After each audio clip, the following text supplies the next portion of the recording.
जय हिंद दोस्तों, मैं सचिन शर्मा आज उपस्थित हूँ उत्तर प्रदेश में स्वास्थ्य और शिक्षा के क्षेत्र में कार्य कर रही संस्था सामाजिक विकास परिषद के राष्ट्रीय कार्यालय में, जिसमें हम संस्था के राष्ट्रीय अध्यक्ष दीपक सिंह कटेरिया जी से संस्था के उद्देश्यों और कार्यों के बारे में जानकारी लेंगे। तो मैं स्वागत करता हूँ संस्था के राष्ट्रीय अध्यक्ष दीपक सिंह जी का। स्वागत है दीपक जी। बहुत बहुत धन्यवाद सचिन जी। तो दीपक जी, ये बताइए संस्था के निर्माण का विचार सर्वप्रथम कब और क्यों आया? सर, इस पर मैं आपको बताना चाहूँगा कि बचपन से ही मुझे समाज सेवा में, समाज के गरीब मजदूर किसानों के लिए कार्य करने में काफ़ी रुचि रही है।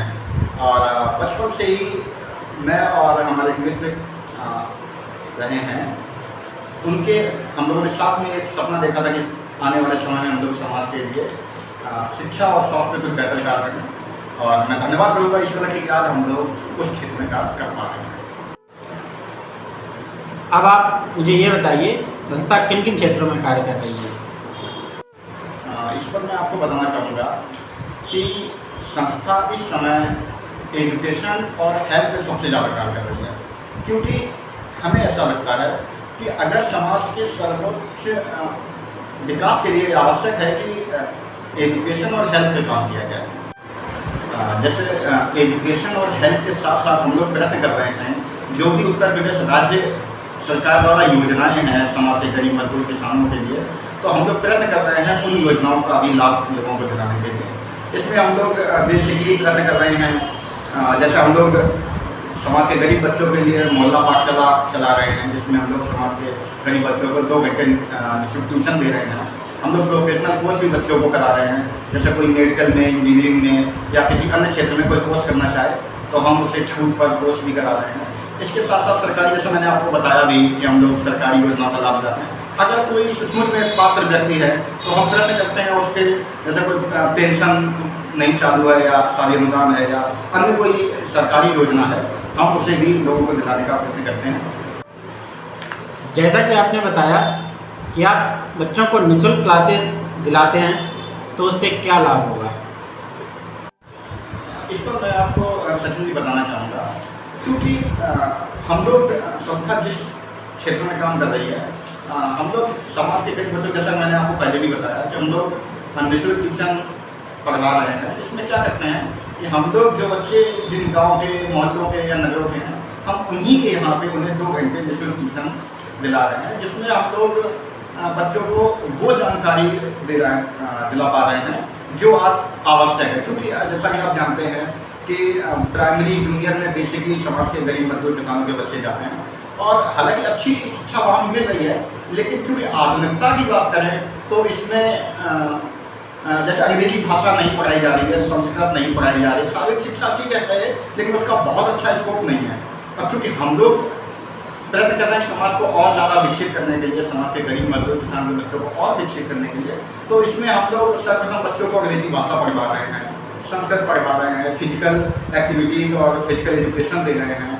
साथ में हम लोग कानून की जानकारी भी दे रहे हैं, कुछ जरूरी IPC CRPC की धाराएँ सिखा रहे हैं, कॉन्स्टिट्यूशन पढ़ा रहे हैं। हमारे महापुरुष जो भी समाज के लोग हैं उनके बारे में अच्छी से अच्छी जानकारी दे रहे हैं, प्लस हमारा इतिहास जो है उसको बेहतर से बेहतर जानकारी देने का प्रयत्न कर रहे हैं। इससे लाभ ये होगा भविष्य में कि मान लीजिए समाज में कभी किसी के परिवार का शोषण होता है, तो बच्चों को अगर कानून की जानकारी है तो वो उस बात का विरोध कर पाएंगे कि उनके माता पिता, उनके परिवार के साथ अगर कुछ गलत होता है तो उन्हें जानकारी है जिसका लाभ उस परिवार को, उन बच्चों को मिलेगा। ठीक है दीपक जी, आपने यह भी बताया कि आप प्रोफेशनल कोर्सेस भी करा रहे हैं, तो उससे क्या लाभ होगा?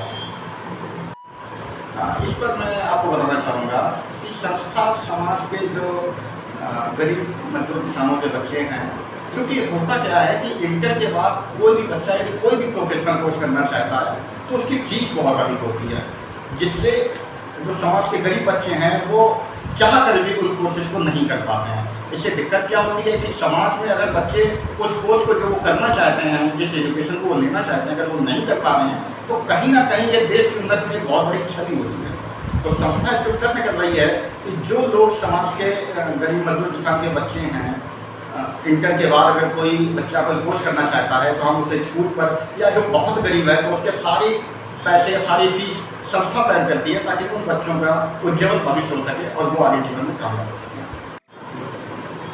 अगर ये बच्चे कामयाब होकर आपको और संस्था को भूल गए तो? इस पर तो क्या बोलूँगी। अब इस पर मैं केवल यही कहना चाहूँगा सचिन जी कि अगर कोई बच्चा कामयाब होने के बाद भूल जाता है तो क्या दिक्कत है। भाई हमारा उद्देश्य समाज के संपूर्ण विकास के लिए एजुकेशन प्रोवाइड करना है, ना कि बच्चों की ठेकेदारी करना। बच्चा आगे चल के कुछ भी करे वो उसका व्यक्तिगत निर्णय है, उसका जीवन है, वो जो चाहे वो करे। हमारा उद्देश्य केवल समाज के गरीब मजदूर किसान बच्चों को अच्छी शिक्षा और अच्छी भविष्य जोड़ना है। मुझे इससे कोई दिक्कत नहीं है कि कल को वो संस्था को याद रखते हैं या नहीं रखते हैं। ठीक है दीपक जी, क्या आपको सरकार से कोई लाभ प्राप्त हो रहा है या आप स्वयं अपने पैसों से ही ये सब कर रहे हैं? ये तो बहुत ही गंभीर प्रश्न किया है आपने, क्योंकि इस पर मैं सचिन जी आपको बताना चाहूँगा कि आज तक हम लोगों ने प्रयत्न भी नहीं किया है सरकार से कोई भी आर्थिक मदद की। और चूँकि प्रयत्न भी नहीं किया और सरकार से आज तक कुछ आर्थिक मदद मिली भी नहीं है, इस पर हम लोग जितने भी काउंसिल के सदस्य हैं, हम सभी लोग सभी अपनी आय का एक अच्छा सा हिस्सा जोड़कर समाज की मदद कर रहे हैं, जिसमें हम लोगों को सरकार से तो कोई मदद नहीं है, लेकिन हाँ आज तक हम लोगों को आपस में कार्य करने में कोई दिक्कत नहीं हुई है। आशा है आगे भी नहीं होगी। और इस पर चूँकि ऐसा भी हो सकता है, हालांकि आज तक हम लोगों ने प्रयत्न नहीं किया है, इस पर अगर कोई भी समाज का व्यक्ति हम लोगों को डोनेशन देना चाहे तो दे सकता है, लेकिन आज तक मैंने किसी से मांगा नहीं है। हाँ अगर कोई देना चाहे तो उसकी स्वेच्छा है और मैं धन्यवाद करूँगा उसका। ठीक है दीपक जी, जो लोग ये वीडियो देख रहे हैं, क्या आप उन्हें कोई संदेश देना चाहेंगे?